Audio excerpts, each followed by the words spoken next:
I think that I've defended Mike Tomlin probably a little longer than I should have. And 2 years ago, I started to get on the bandwagon to fire Mike Tomlin. I don't think it's a question anymore. It's the same answers. It's the same questions. It's the same problems. Everything comes back to one guy. I'm sorry, but this is Mike Tomlin's football team. He has full control over literally everything. The GM bends to his will. The ownership group bends to his will. The offensive and defensive coordinators are handpicked by this guy. And none of these guys ever go on to coach anywhere else beyond Pittsburgh again. Arthur Smith will. There's no doubt about that. The guy's been a head coach in the NFL. He's going to get another chance somewhere, wherever he wants to go for an opening. I mean, he won't have exactly his pick of the litter, but he will get opportunities in the future. Terrell Austin is not going to coach anywhere again. Nobody's going to look at this defense and say, this guy's a good defensive coordinator. He's never getting a chance again. And to be honest with you, I feel like most of this same stuff, because we run the same concepts on offense, the same concepts on defense, it all comes back to Mike Tomlin. He is a micromanager as a head coach. I just don't understand why we have given him full and total control of the entire organization at this point. He handpicks the players.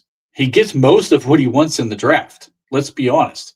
So everything about this entire situation goes back to one guy, because one guy has so much power and control over it that it's all about him.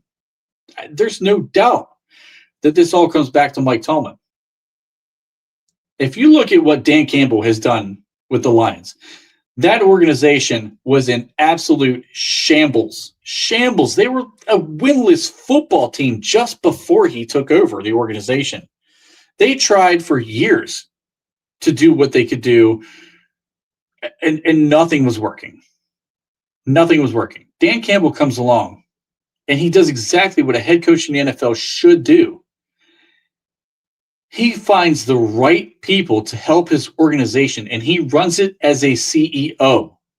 You are not the owner of the organization, but you sure as shit can run it as a CEO and let coordinators come in and do what coordinators are supposed to do. Let them coordinate the offense. Let them coordinate the defense. You should not be doing all of this influence on both sides of the ball, which is what Mike Tomlin does every time. Because if you look at all of the different people who's rolled in and out of this building, number one, there are not any coordinators lining up to come to Pittsburgh. They all know the deal. They know this is the Mike Tomlin show. They know that if I'm a West Coast offense type of guy, I'm not running the West Coast offense in Pittsburgh. Mike Tomlin doesn't want that.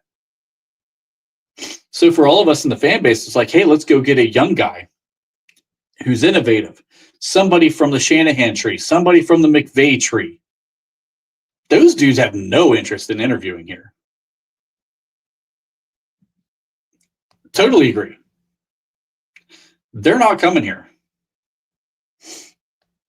Totally agree with this. It's ego.